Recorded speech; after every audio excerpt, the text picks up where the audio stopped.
Bienvenue à tous sur cette troisième séquence sur les Unpopular Opinions où c'est vous qui bossez. Vous nous posez des questions sur tout ce que vous aimez pas ou tout ce que vous aimez, en fait bref on s'en fout. Et dans tous les cas nous on va faire du mieux pour essayer d'y répondre avec ou sans le sourire et avec ou sans deuxième degré. Aujourd'hui pour m'accompagner, j'ai le mec, je vous l'ai dit la première fois, le plus controversé du rugby français avec ses opinions de déglingo. J'ai nommé monsieur Emric. Salut Charles, comment ça va? Toujours une introduction vraiment dans la mesure et ça fait extrêmement plaisir. Hello Accrou, Paris va gagner le Brennus. Et bah écoute, c'est pas si controversé que ça puisqu'ils sont en demi-finale, du coup c'est possible. Moi je trouve que c'est envisageable. Hein. Paris c'est l'équipe la plus surprenante de ce top 14. C'est une équipe où à chaque fois qu'elle joue, t'as l'impression qu'elle va perdre mais elle perd pas. Quand tu le fais une fois, deux fois, trois fois, je veux bien l'entendre, on peut dire que c'est la chatte. Mais au bout d'un moment, c'est plus de la chatte, c'est de la résilience. Il marque pas de points. Pourquoi surprenante? Bah, elle est surprenante parce qu'elle produit très peu de jeux, donc du coup, on se dit qu'à un moment donné, le jeu va gagner, mais au rugby, pas forcément. Ouais, enfin, d'un côté, t'as Karim Ghezal qui est arrivé de l'équipe de France. On a été habitués à gagner des matchs sans produire beaucoup de jeux avec l'équipe de France. C'était la dépossession, etc. Est-ce que c'est vraiment Karim Ghezal qui fait le succès ou est-ce que c'est Gustard, l'entraîneur de la défense? L'entraîneur de la défense, il est pas mal, mais après, Ghezal, je crois qu'il a réussi aussi à fédérer tous les joueurs contre lui, oui, mais il les a bien fédérés. Donc, ouais, c'est un moyen de fédérer, hein. Ah bah ouais, bah c'est la technique Curios, ça s'appelle ça. Ouais, honnêtement, pas avis si controversé que ça. Après, le seul truc, c'est que Paris qui gagne le Brennus, moi, ça me ferait plaisir parce que c'est mon club de cœur, le Stade Français. Mais je t'avoue que je suis pour le beau jeu et du moment que c'est pas Toulouse qui gagne, ça me va. Waouh, je suis pour le beau jeu, du moment que Toulouse gagne pas, c'est quand même assez bizarre comme phrase, mais ok, j'entends. Non, c'est pas ça, c'est que Toulouse, en fait, Ils gagnent tout. Ils cassent les pieds en disant voilà, leurs espoirs, ils gagnent. Enfin, tu vois, ils gagnent tout le temps, ça va. Ouais, ils font chier, je suis d'accord avec toi. Et puis après, ils se gargarisent et tout, c'est insupportable. Ouais, alors juste, ouais, pas Toulouse, pas Castres non plus. Ah bah Castres, c'est mort. Il y a peu de chance cette saison, mais... Pas le Racing. Pas le Racing, ouais, parce que c'est les ennemis de Paris. Perpignan, ça me serait bien convenu, ou Bayonne, mais c'est dommage. Pas Toulon non plus. Pas La Rochelle. Pas La Rochelle, exactement. Bon bah du coup c'est chiant quoi. Lulu XL8LR. Toulon va gagner en finale contre Bordeaux. Moi ça me ferait plaisir que Toulon gagne parce que je suis nostalgique de ce Toulon des années 2012, 2013, 2014, 2015 où en fait tu les voyais jouer, c'était vraiment les Galactiques, c'était juste monstrueux. Et depuis en fait c'est la descente aux enfers. Ça fait quoi? Ça fait 6 ans qu'ils n'ont pas joué de phase finale. Et bah retour en phase finale. Après est-ce qu'ils ont l'effectif et le cœur pour aller jusqu'au bout? Je sais pas, mais j'ai envie de te dire, les matchs de phase finale, c'est pile ou face, hein. C'est toujours pareil. Tu peux faire une saison moyenne, c'est un nouveau championnat qui commence en phase finale. Ouais, moi je pense qu'ils se sont quand même compliqué la tâche en n'allant pas gagner au Stade Français Paris, puisque là du coup ils se tapent un match en plus de barrage à gagner, plus être dans le site du côté de Toulouse. En demi... Après, il y a des Toulonnais qui m'ont dit Toulouse vaut mieux les jouer en demi-finale qu'en finale parce qu'en finale ils gagnent. Et bah écoute, je lui souhaite bonne chance parce que déjà, tu vas t'épuiser contre La Rochelle. Alors ok, tu joues chez toi, ça fait plaisir. Ensuite, tu joues Toulouse et après, tu joues le Stade Français Paris, l'UBB ou le Racing. Bah bonne chance. Moi, je trouve que le parcours, il est quand même très compliqué, peut-être trop compliqué pour l'effectif de Toulon. On va voir, un match, ça reste un match. Après, moi, c'est un pote à moi qui est à Castres là et qui me disait c'est horrible parce que Toulouse, que ça soit sur les jeunes, ils ont été champions de France Espoir encore. C'est des équipes qui sont programmées pour gagner et quand tu les joues en phase de poule, le niveau est plutôt comme ça et dès que tu arrives en phase finale et notamment en finale, en fait, ils sont formatés, ils gagnent. Et donc là-dessus, pour moi, il y a plus, enfin, je pense que c'est vrai, il vaut mieux les choper en demi qu'en finale, Toulouse. Eh bah écoute, on leur souhaite tout le bien aux Toulonnais. Je sais pas pourquoi, moi je pense que bizarrement, un parcours est plus simple si tu vas directement en demi que tu récupères une équipe fatiguée d'un barrage et qu'ensuite tu tentes tout sur une finale, tu vois. Ah ouais, et le Stade Français en 2015, quand en barrage, ils battent le Racing à Jean-Bouin avec le Jean-Bouin plein et qui vont au bout. Ouais, bah t'as comme Castres pareil qui passe par les barrages et tout, mais depuis quelques années, l'équipe qui est en barrage, ça se passe pas très bien. On va voir. Alex Ofatlantis. Jamais Castres et Pau ne referont une aussi bonne saison que cette année. Bon. Oh, c'est dur. Oh, là, c'est vraiment... Franchement, c'est dur. Bah, c'est surtout que je suis pas du tout d'accord.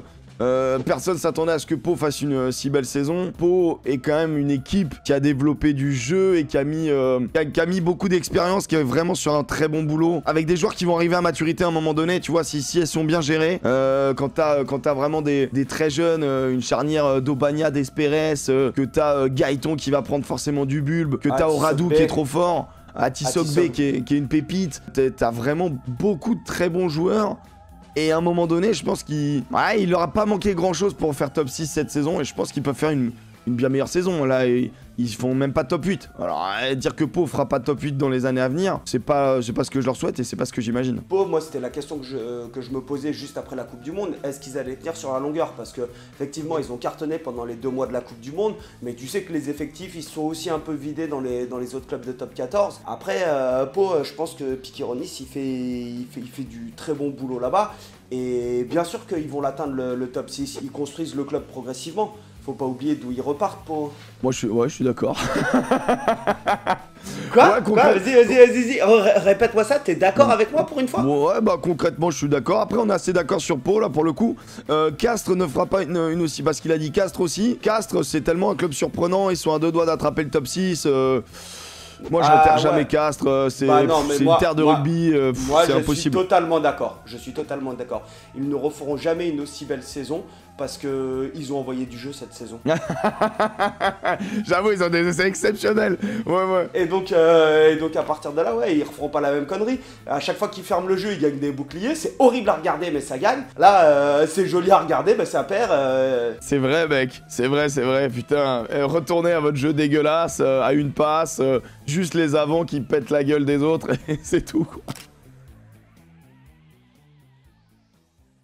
Valou, 31,95. Le Racing est surestimé. Malgré quelques individualités et un jeu parfois fantasque, il manque un pack conquérant et un fond de jeu plus clinique pour retrouver des finales. C'est unpopular ça ou c'est juste un article du Middle?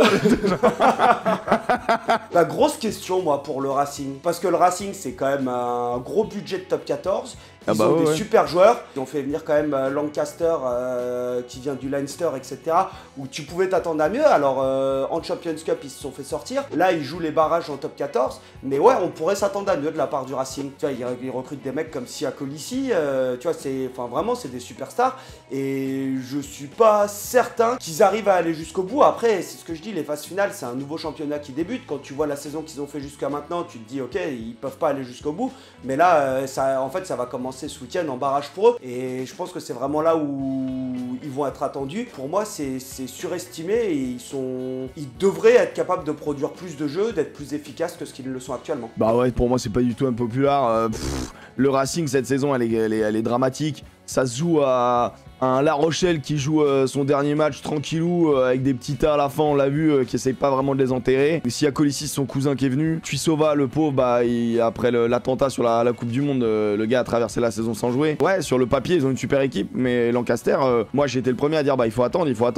Bah là on a vu quoi, au bout d'un an, enfin... Je pense qu'il faut encore attendre, il n'y a pas de problème, hein, mais clairement le Racing c'est pas plaisant à voir jouer, c'est pas dominateur, alors que sur le papier ça doit être monstrueux. Donc l'année prochaine ils vont rajouter Farrell qui va jouer un match sur 2. Moi je te le dis, hein, Farrell l'année prochaine c'est un flop, hein. Franchement je le vois pas faire une saison pleine en tout cas, tu vois, une saison à la Bigard on va dire, 2-3 bons matchs. Et puis le reste juste prend des chèques. Je suis très inquiet.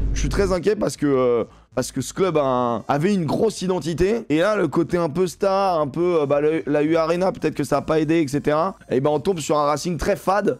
Et ils arrivent en barrage, mais franchement, je pense que la majorité des gens, à part les supporters pro-Racing, tu vois, ils attendent juste que l'UBB les détruise, quoi. Ouais, après, le Lancaster qui arrive du Leinster, où tout est, comme l'Irlande, vachement programmé, tu vois, dans des couloirs de course, tout est ultra clinique et fermé. Je pense que pour arriver à un degré de maturité comme le Leinster ou l'Irlande, tu as quelques saisons, tu as quelques heures de vol derrière pour que les joueurs ils aient en fait tous ces processus décisionnels quand ils sont au contact sur ce qu'ils doivent faire, etc. Et que quand tu arrives en une saison, si tu essayes de reproduire la même chose au Racing, ne serait-ce que déjà il va falloir que tu formes ton staff et tes hommes sur le terrain à être bon là-dedans, il va falloir que les mecs se l'approprient, rajoutent leur patte personnelle et tout. Et donc ouais, sur une saison, c'est peut-être ambitieux. Après, ils sont dans le top 6, tout est jouable, etc. Moi, je pense qu'on verra vraiment l'année prochaine ce que ça va donner. Et pour Farrell, je suis pas d'accord. Farrell, ça va faire comme Johnny Wilkinson, ça sera le meilleur 10 l'année prochaine. De toute façon, ça fait longtemps que c'est le meilleur 10 du monde. Meilleur 10 pourquoi? Pour les Anglais? Pour les Anglais peut-être, ouais. Non, mais c'est même pas le meilleur 10 anglais, c'est ça qui est terrible. Franchement, au ranking des 10 anglais, je pense qu'il est 4ème. Farrell, je pense que moi je le mets derrière Ford dans leur style de jeu. Je le mets largement derrière Finn Smith et derrière Marcus Smith. Donc il est 4ème. Bonne chance. Ouais, t'es dur. Moi, c'est un joueur, je l'aime bien. Surtout, enfin, tu vois, c'est un gros défenseur et tout. Il eût été très bon et il eût été un grand défenseur. Oui. Les dernières saisons, c'est pas vraiment le cas. Mais il fait pas une mauvaise Coupe du Monde à l'image de l'Angleterre, genre le strict minimum et ça passe quoi. Au Racing, on va lui demander un peu plus que le strict minimum, je pense. Franchement, le Racing méritait presque pas d'être dans le top 6 pour moi. Ouais, je suis d'accord. Oh putain! Franchement, moi j'aurais bien vu Perpignan. Ouais, ça m'aurait fait plaisir. L'USAP ou Pau ou Castres, ça aurait été presque plus mérité. Logique. Alban LDST, bien sûr, Bordeaux n'a pas les meilleurs ailiers du top 14. Alors,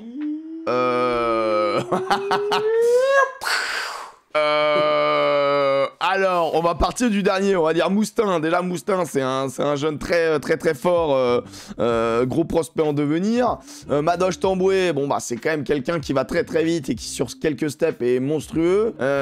Louis Bielbiarré, Damien Penaud, bah c'est quand même les ailiers du 15 de France. Je te trouve... Yoram Moefana, ailier du 15 de France. Ouais, Huberti qui est globalement, voilà, qui peut jouer aussi au central aile. C'est quand même une sacrée marmule. Ah mais attention, la question n'a pas les meilleurs ailiers. Donc ça veut dire dans le top 14, qui est-ce qu'on a qui sont au-dessus? Non mais en termes de... c'est-à-dire...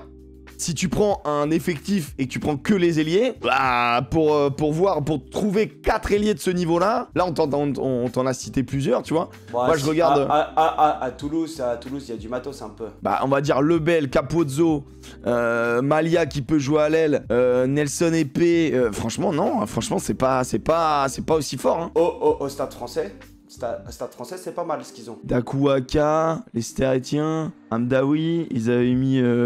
Ah non, c'est pas non plus... En tout cas, c'est bien une popular opinion, ça, parce que... Ah ouais. Ouais, l'UBB, c'est quand même solide derrière. Après, maintenant que Jalibert est pas là, ça va peut-être être un peu plus compliqué pour eux, je pense. Peut-être que quand il dit ça, il voit l'aspect défensif, tu vois. C'est-à-dire que sur les ballons hauts... Bah oui, forcément, sur les ballons en l'air, mais il n'y a pas grand monde, il n'y a pas beaucoup d'équipes en France qui maîtrisent ce secteur de jeu. Défensivement, bah c'est vrai que la défense de Penaud, elle est toujours un peu bizarre, mais Louis Bielbiarré en poursuite, il n'y en a pas un qui le récupère. Enfin, je veux dire à l'inverse, il n'y en a pas un qui a son niveau sur une défense en poursuite. LBB, je trouve que c'est un beau défenseur, très propre, très académique, et il pédale à 2000. Non, vraiment, là, je suis assez choqué de cette année. Celui-là, pas validé, basta. Tu as pas validé. Tu as pas validé. On peut pas. Autant il y en a là, on était obligé d'être d'accord. Celui-là, on peut pas. Ils sont même si on n'est pas fan de l'UBB, on doit reconnaître que derrière ça va à 10 000 et que leurs ailiers. C'est qui les meilleurs marqueurs de top 14 derrière? C'est Couillou, je pense. Ah oui, c'est vrai que t'as Couillou à Lyon. Et il peut jouer ailier. Mirizima, Montpellier ne va pas gagner le match d'accession et aller en Pro D2. Alors Grenoble, je pense qu'ils sont sur une pente comme ça. Alors ils ont été stoppés en finale, etc. Mais t'es sur une grosse dynamique. Montpellier, à l'inverse, t'es sur une dynamique comme ça. Donc au moment où les deux vont se croiser, à mon avis, il va y avoir un gros choc. Maintenant, Montpellier, faut pas oublier que c'est des pensionnaires de top 14 depuis longtemps, qu'il y a des hommes d'expérience à leur tête. Perso, moi, ça me ferait plaisir qu'ils descendent en Pro D2 rien que pour la porte, pour voir sa tête et le voir en fait reconstruire le club de la Pro D2 et remonter en top 14. Bah, Montpellier, ça attise pas mal la haine, tu vois. Moi, je fais pas partie de ça, mais c'est vrai qu'il y en a beaucoup qui défoncent Montpellier parce que la porte, parce que Altrad, parce que leur recrutement sur le casier judiciaire commence à casser les couilles à tout le monde. Ça, je peux que être d'accord avec le dernier point, tu vois. Mais ça doit pas niquer l'image de Montpellier qui était pas si mauvaise, je trouve. Mais en fait, le truc, c'est que moi, j'ai trouvé que ces 2 dernières saisons, ils envoyaient beaucoup de jeux et ils avaient vraiment changé leur façon de fonctionner par rapport à l'époque où il y avait tous les Sudaf et qui cassaient la gueule et faire des ballons portés. Ils envoyaient vraiment du jeu. Mais alors maintenant, là, ils envoyaient du jeu, mais ils gagnaient plus. Donc, Non mais ils ont été champions de France, tu vois, il y a 2 ans, donc tu te dis bah c'est quand même une équipe qui est assez sympathique, tu vois, et c'est fou le désamour total de Montpellier, mais qui est dû à 90% sur Altrad, le propriétaire, et Laporte qui est arrivé avec toute la clique Colazo et compagnie, et du coup bah voilà, ça perd en amour, et donc beaucoup de gens veulent qu'ils descendent. La vérité d'un match, par contre, moi je pense que c'est beaucoup plus dur de se remettre d'une défaite perdue où t'es pas si loin, où tu fais des erreurs. Je pense que la physionomie du match va beaucoup compter. Si Grenoble n'est pas devant au score ou pas loin, s'ils perdent de quelques points, voire 7 points à la 50e, pour moi c'est terminé parce que les têtes ça switch. Moi je vois ça. Après on verra, peut-être que le scénario va complètement me prouver le contraire. J'ai le sentiment que Grenoble est au contraire, genre quand t'es dans une pente montante, que tu joues bien, tu produis un beau jeu offensif, et qu'en finale tu passes à côté sur cet aspect du jeu là, parce que c'est une finale, je pense que c'est dur, et faut pas oublier que la Pro D2 c'est 15 matchs aller, 15 matchs retour, 30 matchs de saison régulière. Ensuite Grenoble s'est tapé un match de barrage, une demi, une finale, et là on rajoute un 4e match dans cette espèce d'épopée là. C'est dur, plus tout ce qui s'est passé les Grenoblois avec la mi-saison de l'année dernière où ils savaient pas s'ils allaient être rétrogradés, pas rétrogradés. Finalement, ils ont des points en moins, ils ont dû se battre contre la Ligue. Ils se sont battus contre leur coach. Ils ont mis le coach de côté, ils ont été en autogestion avec le staff et tout. Enfin, le staff qui reste. Enfin, c'est 2 ans d'affilée, c'est-à-dire que... 10 victoires d'affilée, 10 victoires sur 12 matchs, là, c'est ça. Ils ont fait une remontada, genre, juste monstrueuse. Ouais, franchement, ils ont une saison au courage qui est magnifique. Maintenant, je pense qu'ils arrivent un peu en bout de course, tu vois, et c'est dur. Je suis en contact avec un des coachs de là-bas, et la première fois qu'on s'est parlé, je crois que c'était un peu après la Coupe du Monde, ou je sais pas, vers décembre, un truc comme ça. Je crois que, tu vois, je suis pas du tout la Pro D2, je vais voir le classement, et je crois qu'ils étaient aux portes de la relégation. Et tu vois, je me dis, ça va être une saison compliquée et tout, et je regarde le classement 3 mois plus tard, et tu les vois en phase finale. Tu fais waouh. Parce qu'ils ont une pénalité de 2 points, donc c'est ça qui est compliqué, tu vois. Ils ont dû se battre vraiment contre les décisions de la Ligue, qui sont pas les décisions pures des joueurs, tu vois, c'est pas de leur faute, c'est de la mauvaise gestion. Donc du coup, t'as une espèce de solidarité qui se crée dans le groupe. Et c'est ce qui leur a permis de faire une fin de saison boulet de canon magnifique. Et franchement, sur le cœur et le rugby, c'est beaucoup le cœur, tu vois. Donc t'es en mode... c'est beau, mais moi je crois qu'avec l'écart, avec le nombre de matchs, surtout que Montpellier, ils savent qu'ils vont jouer le barrage depuis un petit moment, enfin l'access. Et donc du coup, tu vois, le dernier match à Clermont, c'est pas joué. C'est balancé, tu vois. Tu le joues pas, ouais, c'est balancé. Gab, le crack. Les transferts de joueurs de top 14 devraient être réglementés de manière plus stricte pour éviter la domination financière de quelques clubs. Ah, c'est intéressant, mais en fait, le problème, c'est que le rugby, on s'est toujours vu plus beau que le foot. Et donc on se dit, comme quoi on n'est pas obligé de réglementer des périodes de transfert. Mais je pense que là, au cours de l'année, avec les transferts en cours de saison qu'on a eu, Jaminet, pas que Jaminet, mais bref, il y en a eu plusieurs, ils sont en train d'y réfléchir. Ils sont en train de le réglementer? Je sais pas s'ils sont en train de le réglementer, mais sincèrement, au niveau de la Ligue... Moi, je sais pas. Moi, ça me fait marrer, tu vois. C'est comme quand tu regardes des films américains sur le baseball ou la NFL, où le mec, il arrive à l'entraînement, t'as le coach qui dit, viens voir dans mon bureau. Ce soir, tu pars jouer à Dallas. Le mec, il prend ses affaires, il prend l'avion et il joue dans un autre club le soir. Les mecs, ils sont professionnels. Hein. Ouais, c'est mais après, tu prends un mec comme Jaminet. Jaminet, ça lui fait pas du bien d'être retourné à Toulon cette saison. T'as aussi ce côté-là où si ça se passe mal pour un joueur dans un club, dis-toi que si tu passes une saison où le coach t'aime pas, où tu t'intègres pas à l'effectif, mais tu t'enterres. Tu plonges en dépression parce que tu vas à l'entraînement, t'as pas envie d'y aller et tout. Et donc, tu laisses aussi l'opportunité. Tu vois, il n'y a pas que le côté des clubs qui recrutent, t'as le côté des joueurs aussi qui, au bout d'un moment, s'ils sont pas épanouis, ont cette possibilité de se dire, ok, je change de projet, je me suis engagé dans un truc, ça matche pas avec le coach, ça matche pas avec le club. Dès que je rentre sur le terrain, t'as 30 000 personnes qui me sifflent parce qu'ils m'aiment pas.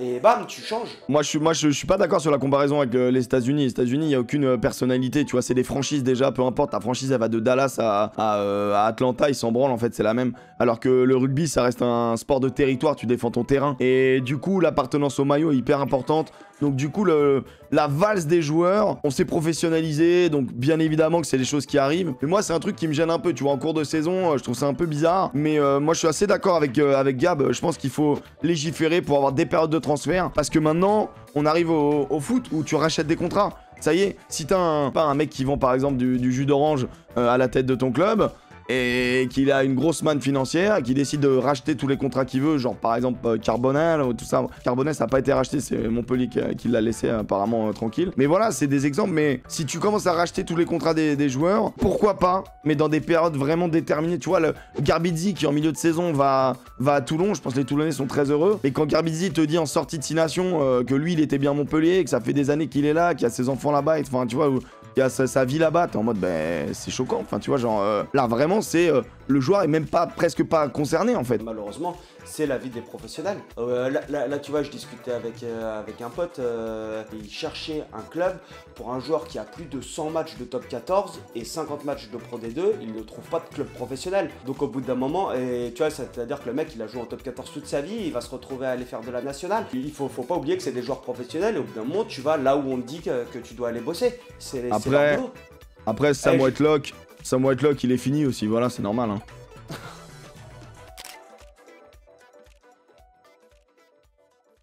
Yann Miquel, il faut trouver un moyen de limiter la suprématie de Toulouse, sinon ils vont juste rouler sur le championnat pendant des années, il va progressivement perdre de son intérêt. Moi je suis totalement d'accord, il y en a marre, les Toulousains ils gagnent tout le temps. Franchement c'est relou. Mais c'est des cycles. Mais après ce qui est horrible c'est qu'en plus ils gagnent, c'est pas comme Castres qui gagne. Castres qui gagne, tu peux râler, tu peux dire ah, c'était pas joli et tout. Toulouse ce qui est énervant c'est qu'ils jouent bien en plus. Ils envoient leurs espoirs, ils gagnent, ils envoient leurs pros, ils gagnent, t'as l'impression qu'ils gagnent tout le temps. Bah en vrai ils gagnent une année sur deux hein. Là ils vont peut-être gagner 2 ans de suite, mais l'année d'avant c'était Montpellier, après c'était eux, après c'était l'année Covid où l'UBB était quand même sacrément bien envoyé, donc on sait jamais, tu vois. C'est sûr que sur les 5 derniers Brennus, il y en a 3 pour Toulouse, donc forcément c'est un peu énervant pour les gens, tu vois, mais la vérité c'est que c'est un club qui est très bien géré, ils sont programmés pour gagner, vraiment.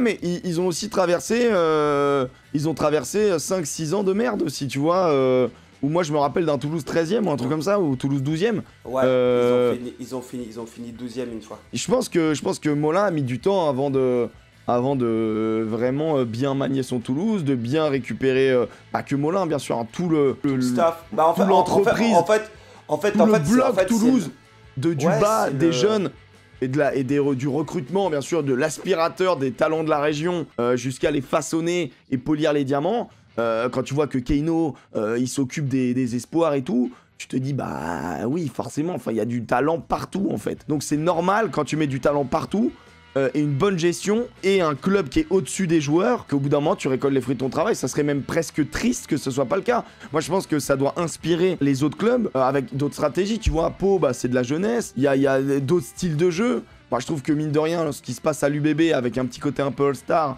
bah, c'est aussi une autre manière de gagner. Toulon a fait ça a gagné comme ça. Non, c'est inspirant et je pense pas que ça tue le championnat. Au contraire, ça doit amener tout le monde vers le haut. Mais c'est vrai que cette saison-là, ils paraissent tellement un cran au-dessus. La frustration, elle vient de cette saison-là, je trouve. Les saisons d'avant, c'est taille-taille avec La Rochelle.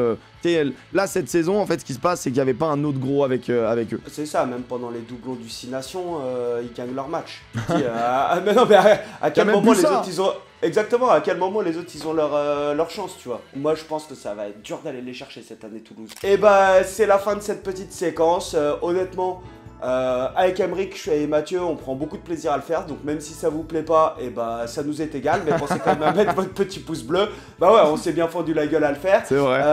Par contre, j'ai trouvé que les avis n'étaient pas si trash que ça. C'est-à-dire que moi, je m'attendais à des trucs un petit peu plus punchy et j'ai l'impression que vous êtes un peu ramollis, mais tant mieux.